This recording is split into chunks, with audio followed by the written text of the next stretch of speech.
Welcome everyone to our second video discussion hosted by Nyree Stevens, who is from New York and who has C4 quadriplegia.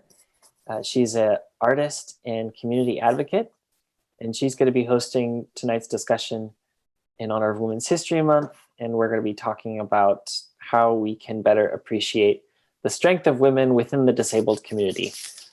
Yes, hi everybody. Well, let me just introduce myself.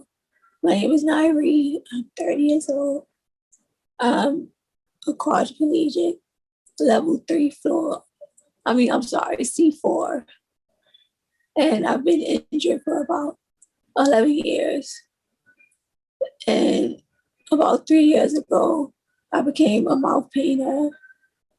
And I was inspired by one of my peer members at one of my support groups that I go to. And so the first question you can get into is describe a woman in history or in your own personal life who has been an inspiration or role model for you. If I was to answer, I would say my mother, because she was a hard worker and a dedicated person. And that's what keeps me going. I'm Nakeitha Rose. I am a T4 paraplegic, and I have been paralyzed for 24 years. I got injured at 17 from a fall. I would also like to say my mom, as well as my sister, who is also my fraternal twin. You know, with my background, I'm not going to get into much of that, but, we grew up not really having a lot of things. And my sister has come a long way. She's been working as a pharmacy technician for the past 20 plus years. And coming from an immigrant background, she inspires me. And every day I feel like, my dreams can come true just like her dreams come true. And I can establish a future. So she's definitely my inspiration. My mom is my inspiration because she hasn't given up any of her fight. She lost her husband a couple years ago and she's been living by herself, but that hasn't, it's not like she's fallen into depression or anything. She's been strong. Her faith in God keeps her strong. So my mother and my sister have definitely been an inspiration to me since my accident, before my accident, and now. Well, my name is Ebony Jones, and a woman from history that inspired me, I would have to say Rosa Parks. I'm Corey. Pheez is my rap name. I'm a C4, C5 quadriplegic. Got hurt 16 years ago in a diving accident while I was in the Navy. I would definitely say my wife is like the biggest inspiration in my life because she was able to look past my disability and see me for the man that I am, even though we didn't know each other prior to me getting hurt. And, when it comes down to having relationships within our community, sometimes they don't go on to be loving and fulfilling. But ours has been outside of that standard and outside of that stigma. For her to be able to love me unconditionally has just been something that I've marveled at constantly every single day. So I would definitely give kudos and tons of brownie points to my wife. Yeah, that's amazing. Thank you. Hey, good evening. I'm Sandy Jackson. I got into a car accident about this year will make 6 years. C4, C5, I believe. Complete, I'm not sure. I'm not really familiar with everything. As far as like the strong women in my life, my mom and my sister, most women, I'm the oldest of 8 kids. There's like 5 girls. grew up with my grandmother, huge family. So I'm influenced by women of all different ages and sizes. Get inspiration by women in general.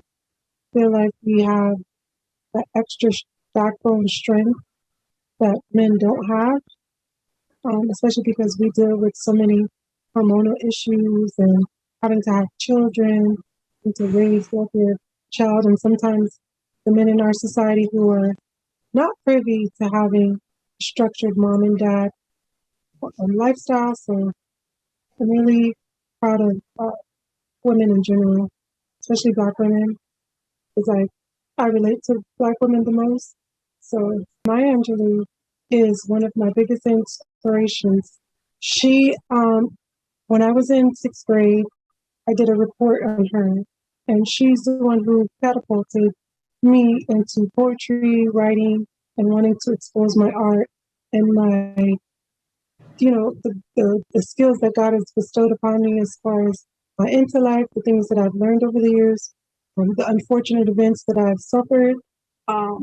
She's a staple in society that's provided so many different types of inspirations based on the things that she went through, which is just amazing. And then she was able to rub shoulders with so many different other great women like Oprah and Cece, who just passed away. So those women brought so much inspiration because they were able to transform their art into something relatable, into something that was, physically felt. If you can really feel their presence or feel their poems or the words on the pages just came alive. And at the time when Maya Angelou came along, she was in she grew up in that time frame where Black people were trying to find their footing in society and transitioning into the power that we're trying to establish now, because we're a group of people that at times don't know what their culture is, don't know where we come from, being that we were migrated from Africa. A lot of us don't know what our roots really are. We don't feel that sense of home in America per se sometimes because of all of the outcasts and racism and all the dynamics that we still have to face to this day. My name's Jonathan. I'm a C7 complete from Connecticut, been injured since 2006. And the women in my life, there's 3 strong women that come to mind. My mother and my mother-in-law and my wife. My mom had to raise 3 boys, all of whom put her through hell, getting injured one way or the other at some point or the other, all with our lives at stake. And somehow we've come out on the other end through all of her tireless efforts and advocacy. And for some of us, it's still an ongoing struggle. And my wife and my mother-in-law, who are both from Colombia. My mother-in-law, Noralba, she raised 2 daughters in a fatherless home, and is now helping raise her 2 grandsons in the same situation. And my wife, as a physical therapist, I see her come home every day, tired, helping people, really doing everything she can in very complex, situations with complex conditions. And she's just amazing. And I do everything I can to support her. And I don't know, they're just 3 incredible women that inspire me to be the best man I can be. So that's them. The next question would be, what are the biggest misconceptions of women with or without disabilities? I think one of the biggest misconceptions with or without a disability would probably be the fact that, even though we want to be strong physically, it's like we are not supposed to be physically strong. Like we're not supposed to be bodybuilders, or we're not supposed to have a muscular physique, or, whatever the case may be. We're supposed to be seen and not heard. So we're not supposed to have a voice. We're supposed to stand in the shadow instead of being in the forefront, and since it's Women's History Month, a lot of women have stepped up to be the first, especially in sports, Congress, whatever the case may be. So a lot of us are tired of being in the back, sitting in the back, standing in the back, viewing from the back. So I think the biggest misconception is that we should only be seen and not heard. I want to add to that a little bit. Not only do they think that we should be seen and not heard, I believe in society because we had to find our place. I believe they feel like women feel like they need to be saved or something. Like some guys, they have this complex where, oh, I'm not here to save you or get you from your situation, because I feel like men in this society forget their role, or the opposite. Your partner sometimes don't understand our roles, especially genders. I feel like in a relationship, if a man feels like he needs to save you because you're a woman, you're weak, or whatever the case may be, I don't think that that's the case. Like you said, that we make strides in history where we're doing the first in sports, we're doing the first in different genres that we haven't been prevalent in, especially Black women. And I feel like they underestimate the power of what a woman can do independently on her own without having a man, or without having a relationship, without having able body, being disabled, on top of it, being a mother, being single, or whatever the case may be. We've been able to overcome every type of genre when it came to the way we dress, the way we were perceived. And now we're trying to break barriers as far as the colors of our face. For a long time, society has only had this one standard of beauty, and they forget that we don't look like that for real. We come in all shapes and sizes in different colors. So why are they not displaying that on TV? We need to be acknowledged on all different aspects, on our body types, our colors, and all the different things that they try to tuck underneath the table, because, like you said, they didn't believe that women had a voice. We should be seen. But in reality, we are the voice. We are if women do not have something to say to direct certain things, like, I don't know if you ever heard of this phrase, behind every great man is a woman, and it's never behind. She's not behind him. She should be beside him and walking side by side. I believe in the Bible, women were not taken out of the foot. They weren't taken out the head. They were taken out from the side, the rib. I mean, we walk side by side.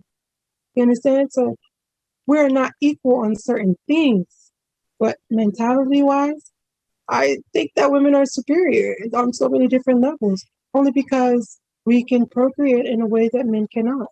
We can provide healing in a way that men cannot, because that's part of our role.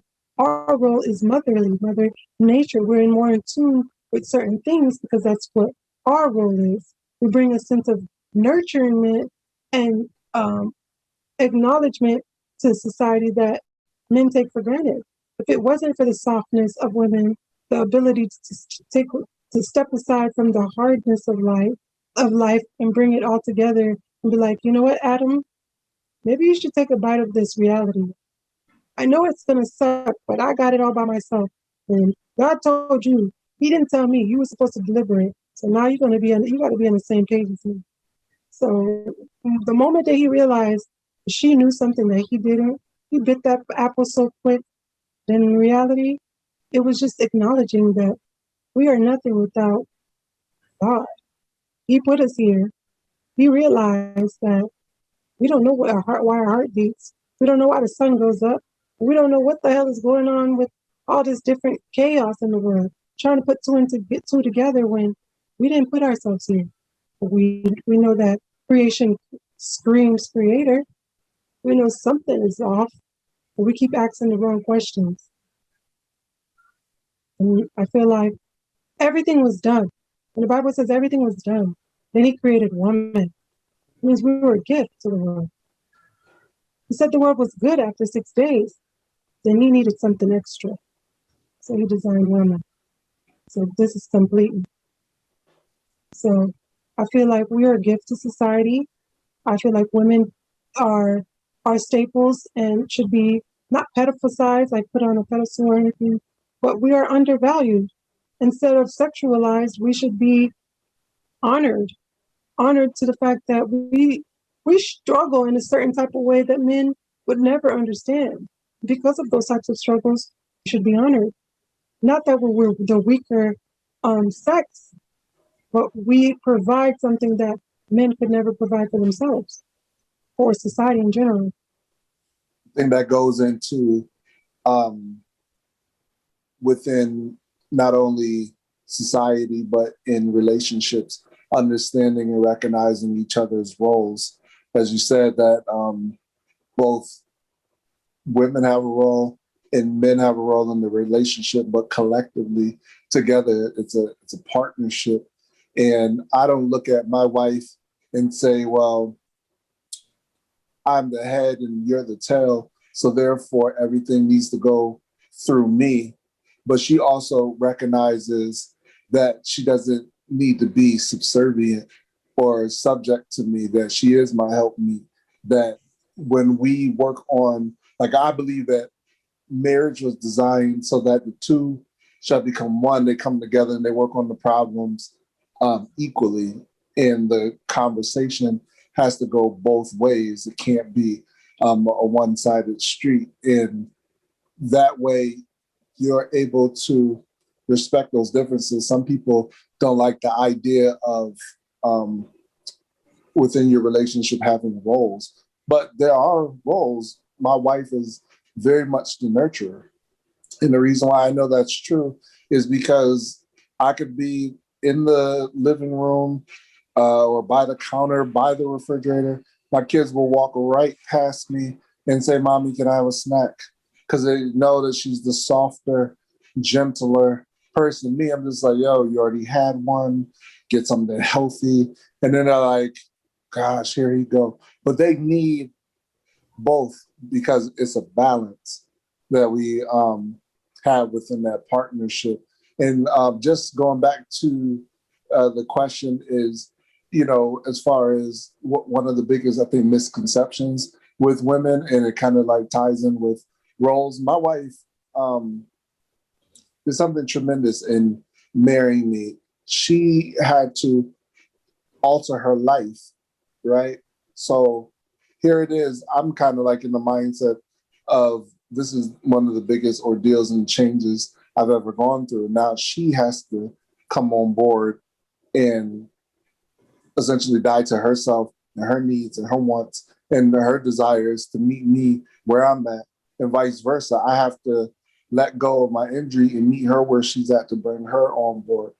And in doing so, that caused like a lot of lifestyle changes, you know, especially like moving in together, living together. One of the things I told her, I said, you know, this is something that you're going to have to see, you know, in and out, day by day. It's not something I can just tell you that, you know, we can be together and it's going to be okay. And some people might have thought that could be easy.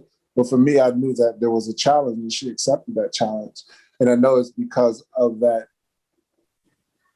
her nature, her innate desire to be a nurturer and whatnot and partner alongside of me. And so she did those things and she showed great strength and great perseverance, you know, that we can look back and say, man, it's been 13 years since that day that you decided to let go of your needs and your wants to, you know, get together the collective we. And even in doing that, like once we had children, she had to quit her job because it would be a lot to, you know, come home from work, help take care of the baby, and then get up and then go ahead and go back to work. So, you know, sometimes people look at the idea of a stay-at-home mom as not being a job or, you know, women just always need to be working or being independent, but the job is just so much more than that in terms of her role as a stay-at-home parent as well. So I think there's a stigma behind, when we identify roles, but it's still work in love and work in progress. Okay.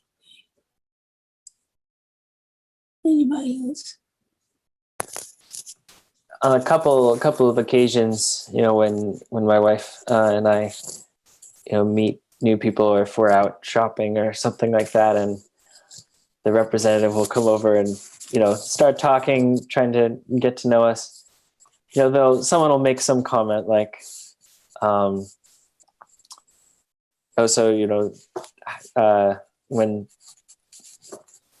they hear that, she's from Colombia, or the topic of cooking comes up. I don't know. I can't remember the situations, but, just assumptions that, she's the one who cooks, or she's the one who cleans, or she's the one who does something domestic.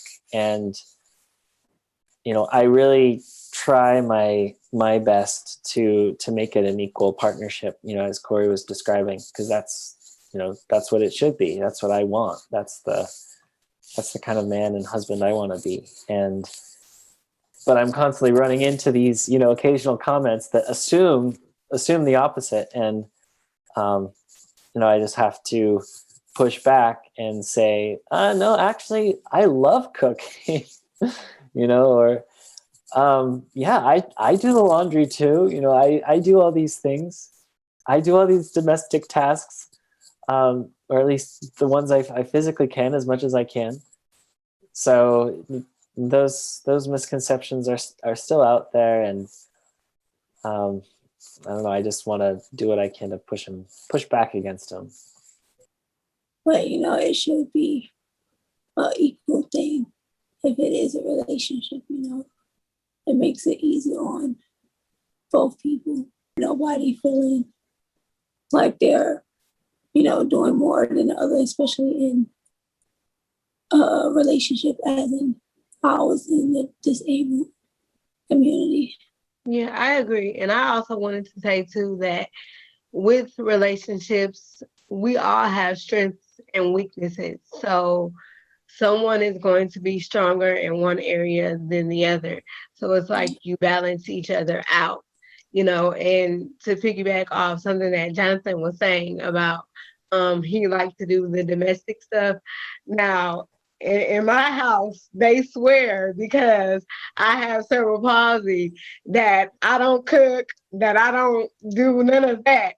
But they don't eat in this house if I don't cook, because Bernard ain't cooking. So they don't eat if I don't cook. I organize the house. Like, if I'm not organizing together, this house is falling apart. So it's like there has to be a balance. But I think too that sometimes people look at people that are differently able, especially women, they more so focus on our limitations versus what we can do. They are like zone in on what they think we can't do. Absolutely. Right. So the next question would be, what are the most urgent issues surrounding women's rights today around the world, and what needs to be done? I think, I just came across something on the news or via the website, and I think the most urgent issues around the world is just the lack of respect for women in general. I mean, whether they're young girls, whether they're teenagers, whether they're senior citizens, it's just too much violence against women, domestic, it's just crazy. And I feel like the world just doesn't love the women the way they need to love us. And it's sad because we bring children into the world. We take care of households, other people's households, and it's just a lack of respect around the world in general. And I feel like women should be protected, and we're not. Like, we've come so far when it comes to equal rights, and we're still not equal, whether it's in our own homes, whether it's in our workplace. A lot of sexual harassment going on. a lot of, just too much violence, period, when it comes to women, and not enough protection for us as women. Yeah, and it's crazy because sometimes the most disrespect comes from a person that you love or a person that's supposed to love you, whether it's your husband, your father. And it's crazy because these are the people that we supposed to be protected by, and they're the one that's causing harm to us. I totally agree with the protection of women. I strongly believe that women are a commodity, a gift, like I said. And I feel like they don't take care of the gift. They abuse us on so many different levels. Imagine a tiny girl. When I see people have girls, when I was having my children, and I had my first two boys my first two kids ended up being boys, it was like a relief because there's so many vultures out there. I grew up as a very attractive woman, a beautiful child. So predators from a very early age, they were being very provocative and sexual. And oh my gosh, the perversion of our society when it comes to young, tiny, innocent women. My innocence was taken away from me at 8 years old. And I'm writing a book around it because it really robbed me of my identity. I was unbalanced most of my life because I was not properly protected. And it's a generational abuse in my family. It seems like we're targeted for women, especially at a very young age. These men are, I don't know if it's some type of spirit, demonic thing going on, but they get so prone to us and my family and just go and do these outlandish things. I mean, not just to us and me and my family in general, but women in general, especially the younger women, because they're so vulnerable. They predators take that vulnerability to their advantage and start with attacking our psyche and our physicalness at such a young age. We feel helpless. We feel codependent. We get attached. We have access ratchet. Like a lot of these women were not taught how to love themselves because of the way society has treated us on TV, has sexualized every aspect of a woman. It's overwhelming, the different levels of violence. And I feel like it's some type of war against women, really. I'm not a feminist or anything, but I feel like women are unproportionately at a disadvantage when it comes to men because of the different types of violations.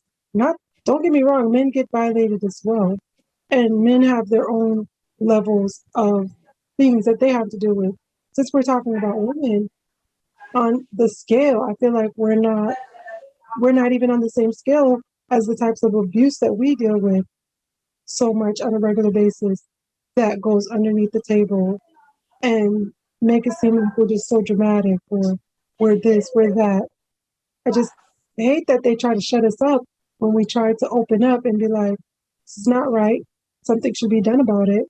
No matter how long it takes, we're going to keep screaming for change.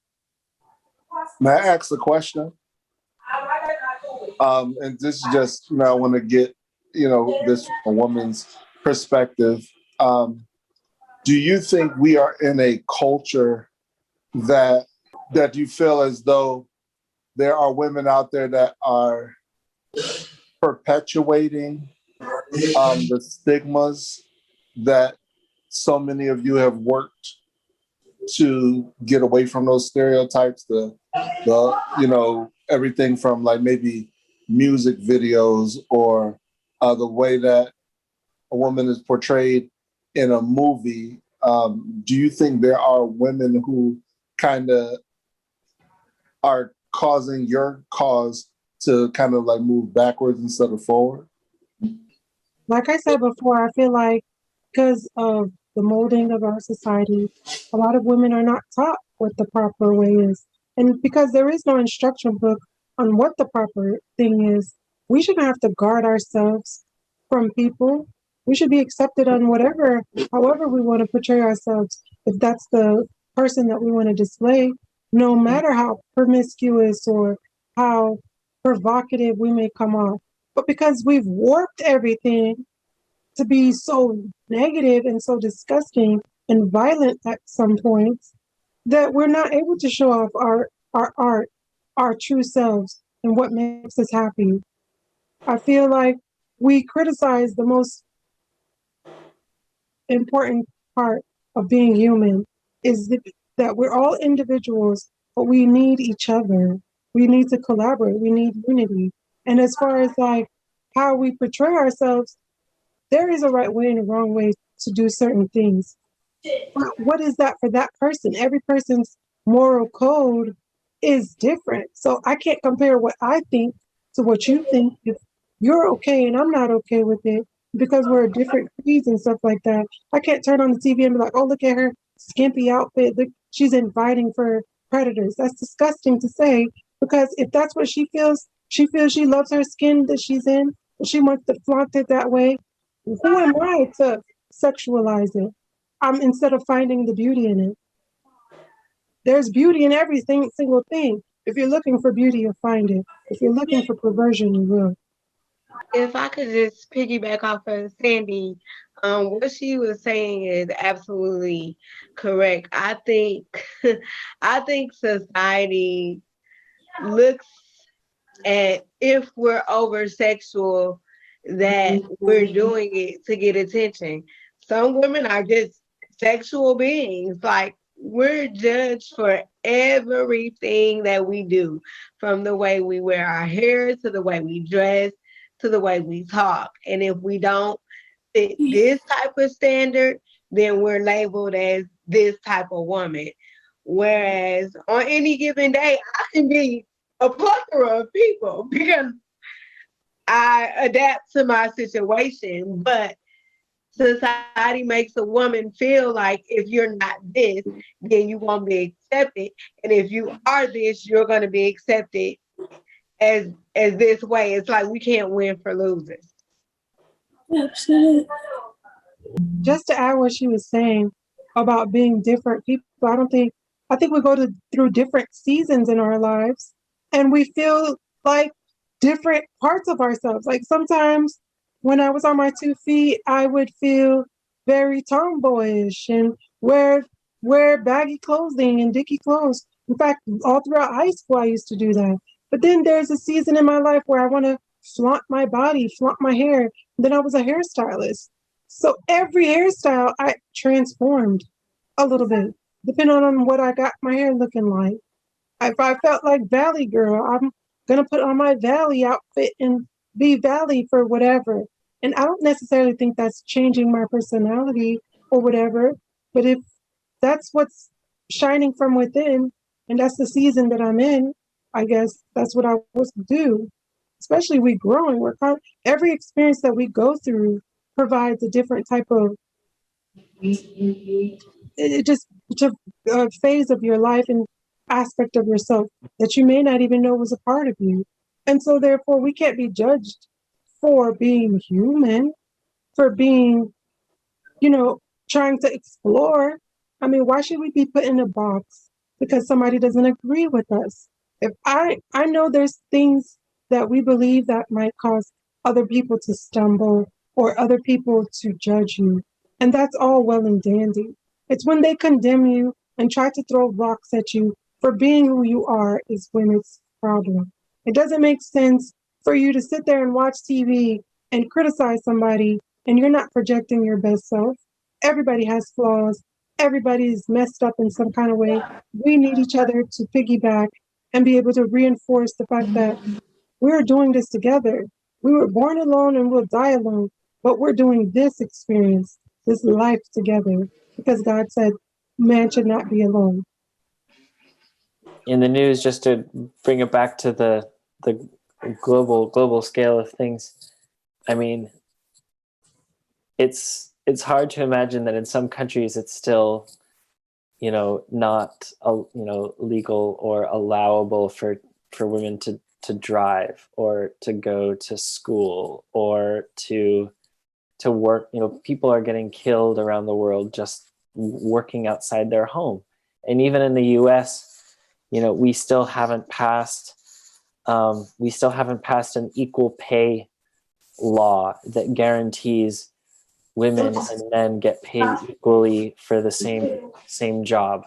And as a man, I guess I'm guilty of taking it for granted that these things aren't issues that men have to face every day.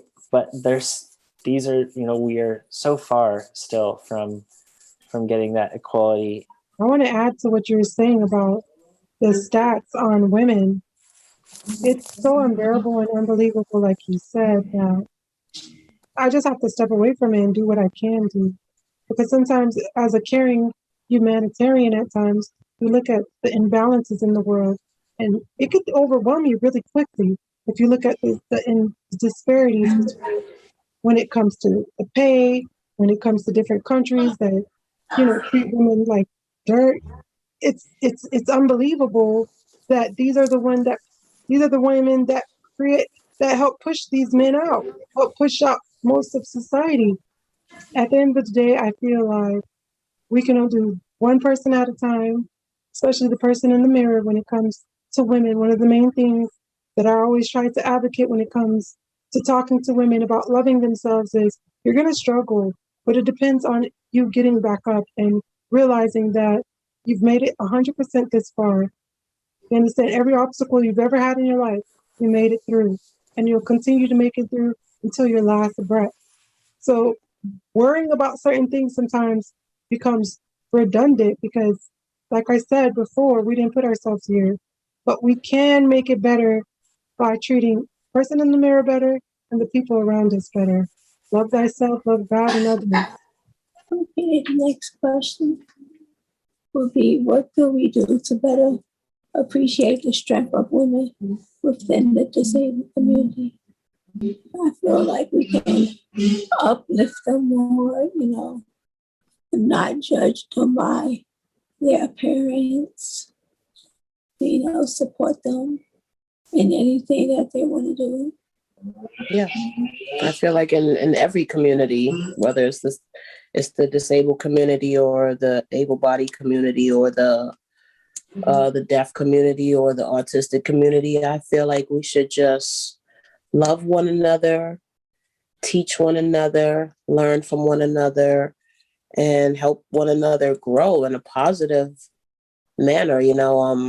A lot of people are suffering from depression.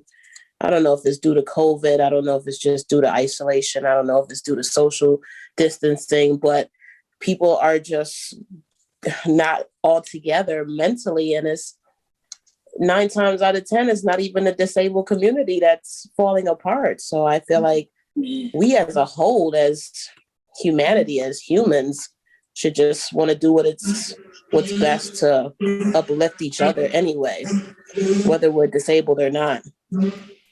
We're lacking love and understanding and compassion. I think we need a bullhorn, really.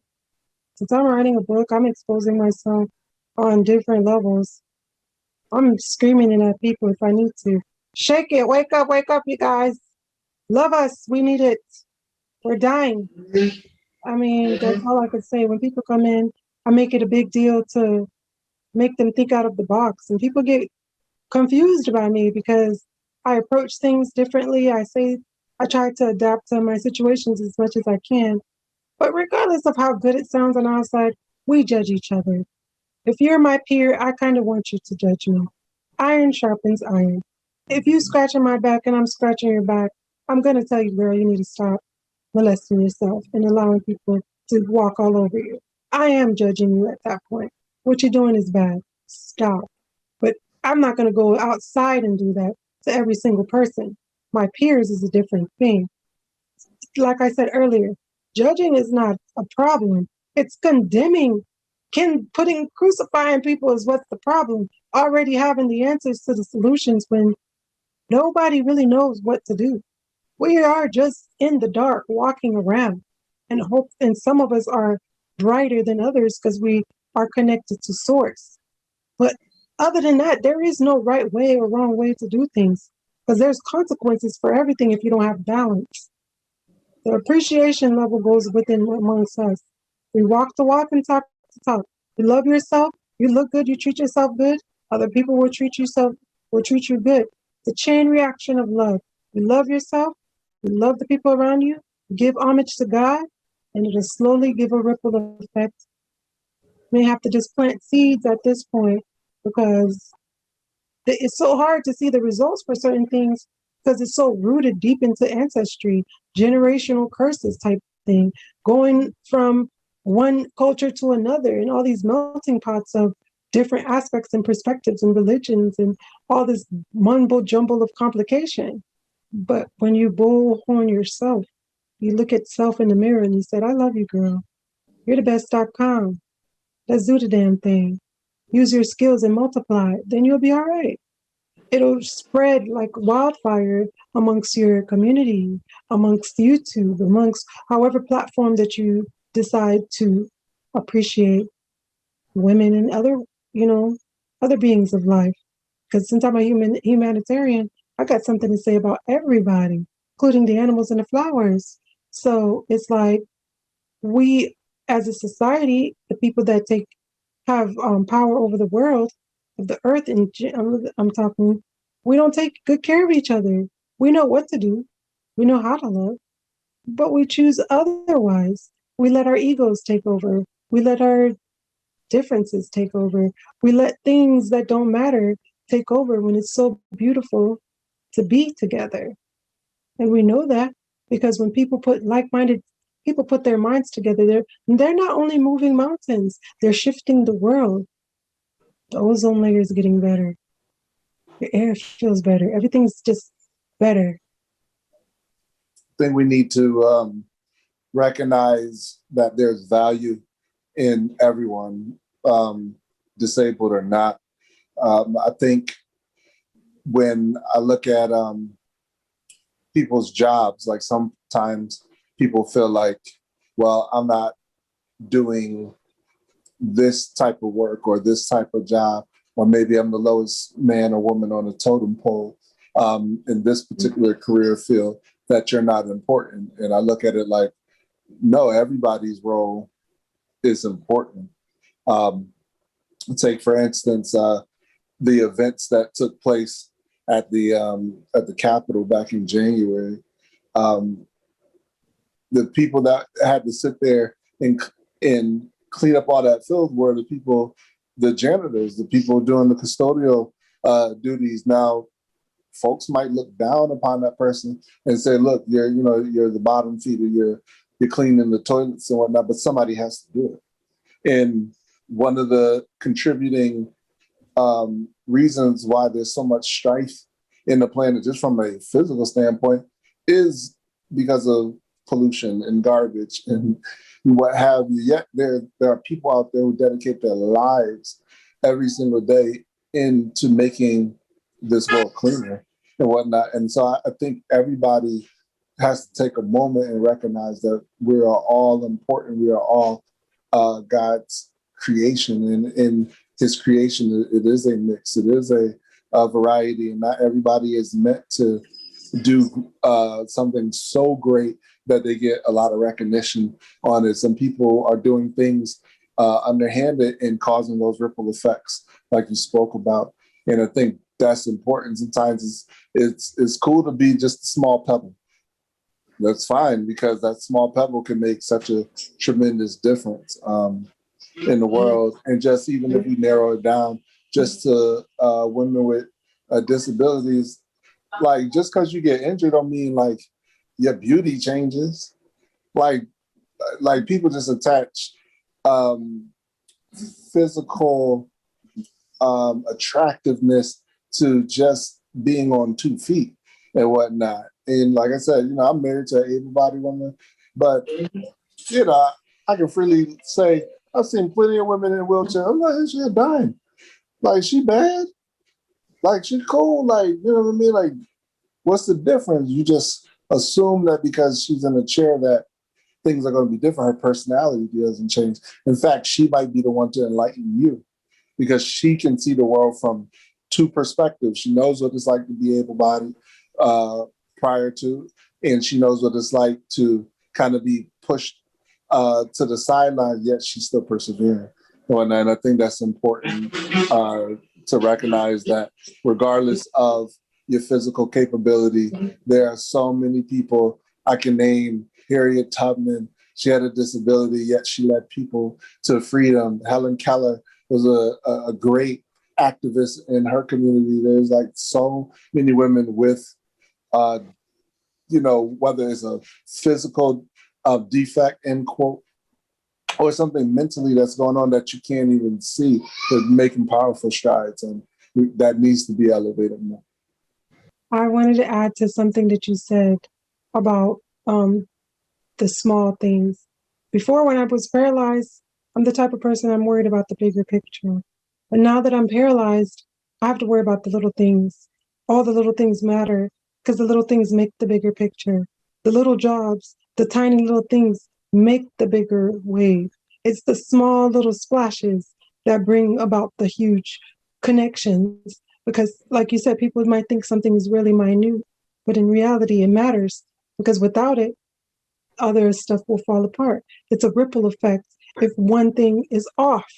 And that's the thing that people don't understand. They're so big, they're so ready for tomorrow and the bigger picture to be done to reach the end of the road when they're not enjoying the coffee, the smell of wonderfulness, the start of a new thing, the break from an old thing. Like now that I'm paralyzed and I've slowed down my mind and my thoughts and I'm a little bit more collective and I'm not in a rush to do nothing, and I know that things will happen on time when they're supposed to, I don't too much worry about tomorrow. I don't too much worry about the things that's happened to me.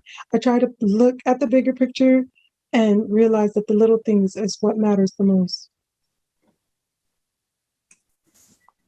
I think this is something that I always come back to, which is my belief that there's something unique about the disabled community, not just those of us who have spinal cord injuries, but any disability, any kind of situation that puts you in a position that's different from the rest of the society, right? Where our own assumptions about ourselves have been challenged in some way, and we've been forced to focus on the little things, the straw is in the wrong position, you can't drink, little tiny details that make a huge difference. The step, which means that I can't go into, that store, or that I can't go to school. All those little barriers force us as a community. I think we have an opportunity to have a perspective that can really benefit the whole world. And which is why it's so important for us, as Sandy was saying, to grab the bullhorn, to run for office, to start that business, to go into politics, to get that degree, because we have the perspective, not everyone. I mean, I know plenty of people who they get disabled, they're the same, it's not a magic bullet, but I feel like as a community, we really have the perspective that the world needs. And I think one way we can appreciate the strength of women within our community is by setting our own community as a model that others can follow. As a disabled husband, I'm really conscious that I don't turn my wife into the caregiver, and that other people don't look at it that way. And I think, if you're a disabled man, you have to, Corey will tell you he shovels the snow. We have to do everything we can to level the playing field. Just to piggyback off of that, the sense of like pride I had, she didn't have to go outside for nothing that day. You know what I mean? Like, I was just like, stay inside. I got it.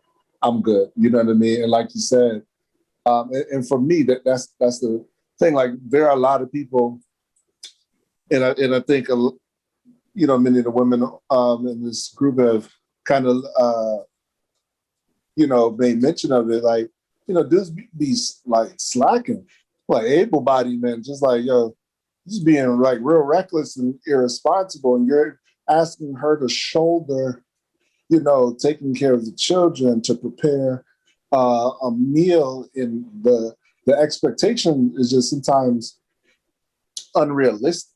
You know what I mean? And so while you have the opportunity, there are so many little things that we're talking about that you can do to prop up that woman, to show her that you value her worth. Like, dog, when I went inside, she's like, "Thank you, baby." You know what I mean? I'm just like, that's light. Like, I'm supposed to do that. Like, I desire to do that. I want to do that because I need you to know that you're important, that you're not just a stay-at-home mom who has to cater to a household of men. You know what I mean? She's outnumbered. She always says, she's like, "I'm outnumbered. It's you and both of them." And I'm just like, but you still the queen regardless and whatnot. And we hold you in high regard. And that's important to definitely prop up the women in your life, because they do shoulder a lot, especially from the emotional side of things. There are things that are just beyond their like physiological control to sometimes to deal with and whatnot, and you gotta like be able to recognize worth even in that too. I want to say thank you for your service. Oh, no problem. I too was in the Navy. I was a hospital corpsman. Yes. Yes, shipmate. But I got on right before my accident. My accident was in 2015, but I got out in 2012. So, Okay. What I was gonna add to what you were saying is that we're responsible for each other to a certain extent. When you say you love somebody, there's certain sacrifices that you're going to have to make, regardless if you're disabled or not. The disability can bring some limitations, but it also has its benefits as well. In the beginning of my paralysis, I never entertained certain relationships because I was not confident within myself. I grew up very strong in the sense of who I am, with a strong will. When I became disabled, my self-esteem just went down, and I had to learn how to build myself again. I even became jealous of certain things, like as if I was missing out on something. But in reality, I'm not missing out on anything. In fact, I have more of an insight, like he was saying earlier, how disabled people have a certain eye for certain things. Yes, now I feel like I'm more keen. I've gained so many different aspects on my situation, and I'm a lot more humble. I was super borderline cocky before.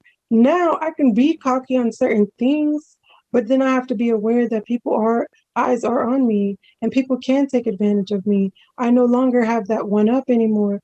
That physicalness used to make me have a little bit of power because I was trained with military people. Because I'm the oldest out of so many kids, I had to learn how to be a leader. Because I'm a Black woman, I had to learn how to defend myself against Black, strong, Mandingo type men out there who can manhandle and strong arm you and throw you to the corner. At the drop of a dime, as a petite woman, you got to be able to defend yourself on different type of levels, especially if you're striding through the world, if not by yourself. There were times where I feel like I was all alone. I mean, right now I'm by myself, but I'm never alone. The people that you're exposed to, even if it's just your children or your family or that stranger or the homeless people, whatever the case may be, we're all exposed to people. It may not be to the extent that we want it to be, but whoever's in your circle should be feeling the talents and skills that you were uniquely designed to have. I feel like everybody has something to offer. So it's our job to be able to exercise those things with amongst each other. I think in the disability community, we have slowed down in certain areas. If you weren't born disabled, you have to learn how to live again, want to live again, especially because life is already so hard. Then to be disabled on top of it, it's like, really, God? Really? Can I get a break? Yeah. It's hard already. Now it's even harder. So it is what it is. It's up to you to change your mind to do what's right for you and for the people that God has exposed you to. I don't know everybody's situation on here, but I wasn't injured. So I've been differently able all my life. So I don't know nothing but being born with cerebral palsy. But I also wanted to say I have dated both differently able and non-differently able man. My husband is able-bodied, but I have dated both sides, and it's interesting because sometimes the differently able man is worse than the able-bodied man, but because they just feel like they whatever they are. But to go piggyback off some things that Sandy was saying, the Bible also says that we are one body, many members. So we all play a part wherever we are in life. We all play a part with each other. We just have to learn how to connect with each other and bring those strengths out of each other. So like Sandy was saying and Keitha was saying, we can operate in those spirits of love and compassion and all of that, because as we grow, like Sandy was saying, we change through those seasons and we have to be able to adapt and move accordingly. Does anybody else have any questions that's related to?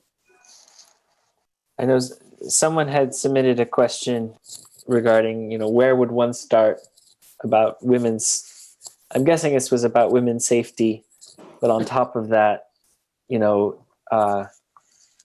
you're a woman in a wheelchair, how do you go about, feeling safe in the city at night, or, those issues of women's safety are compounded if you have a physical disability as well. So I dealt with mental illness most of my life.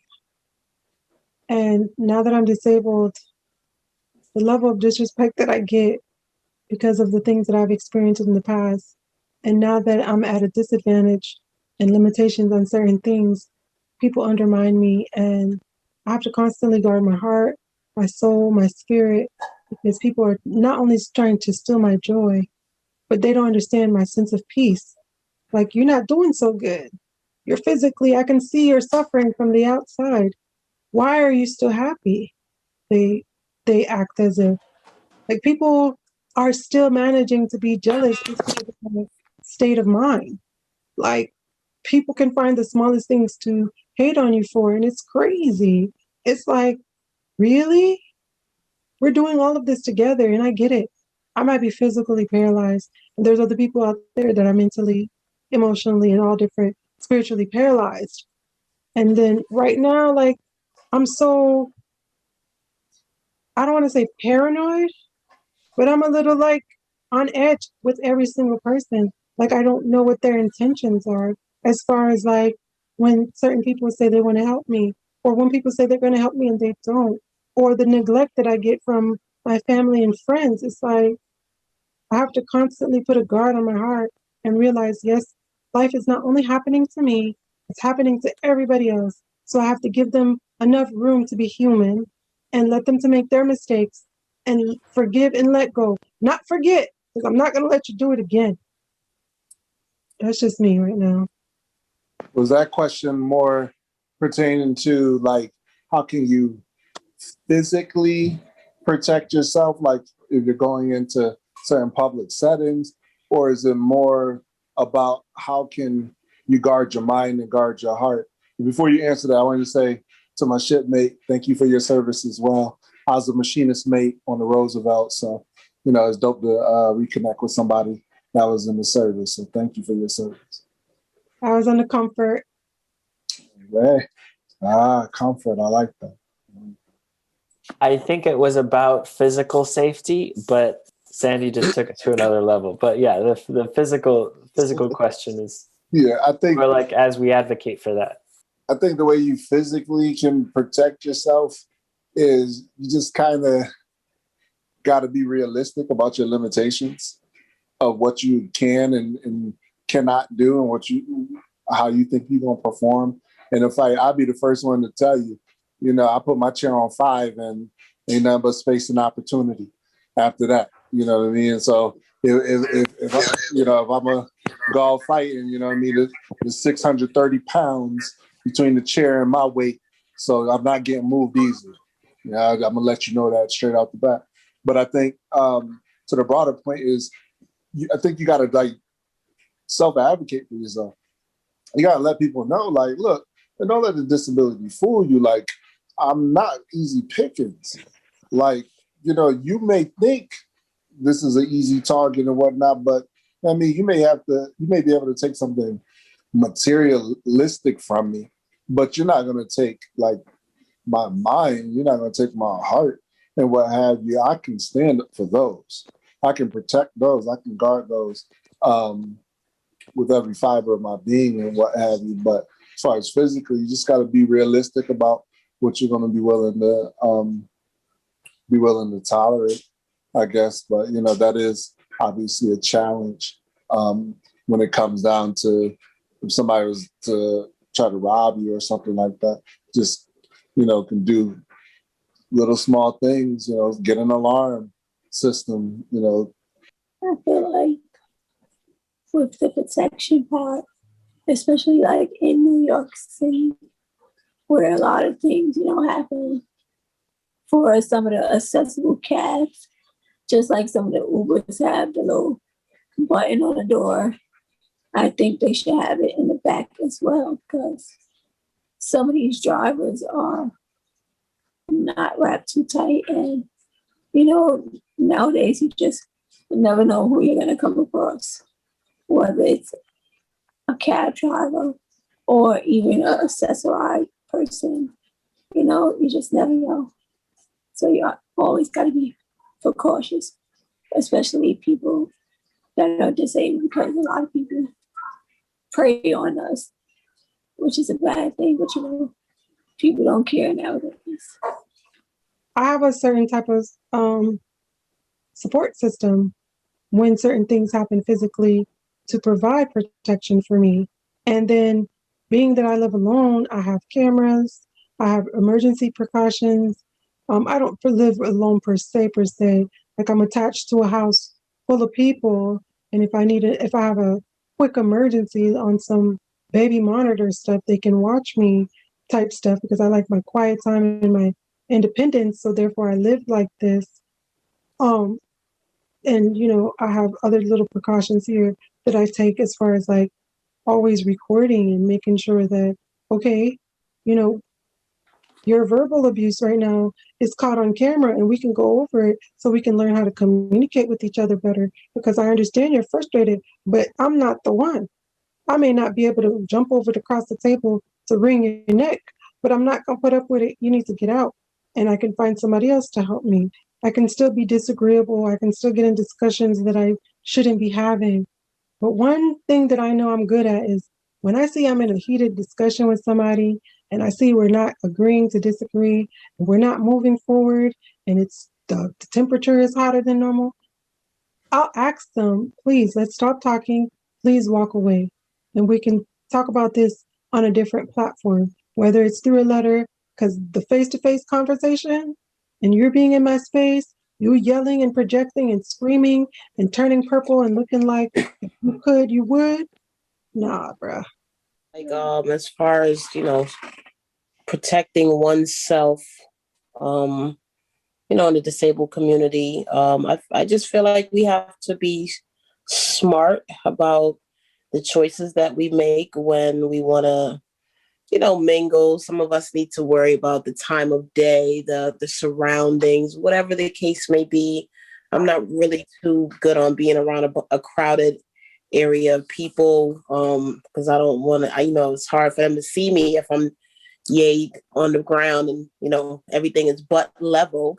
So, my safety is my biggest thing. So I try to not be in too much of a crowded area, whatever the case may be. I don't want to get trampled. So you have to worry about yourself. You have to be with people that you think you can trust that won't just leave you stranded for life, and if you can find some way of self-defense mechanism, they have mace out nowadays. I personally feel like the older I'm getting, if I might want a taser because, just like the police, I have a right to defend myself if I feel like I'm being harmed. And I don't want people to have to come up on me. You understand what I'm saying? I don't want you to get too close to harm me. So I feel like a taser would be my best option of protection. So, you just have to think about your safety and figure out how you want to protect yourself, whether it's with strangers, the public, or even family members. Because like you said, people do take advantage of you just because you have a physical disability. They think they can put their hands on you, or they can be violent. They can be verbally abusive, physically abusive, whatever the case may be. And if you have a voice, you should definitely use it. Thank you, Nyree, for hosting, and thank you everyone for participating. Thanks, Nyree. Thanks, Jonathan. Thank God. Thanks, Ladies, be everybody. blessed. Thank Yes. you, guys. You guys What a have a good wonderful evening.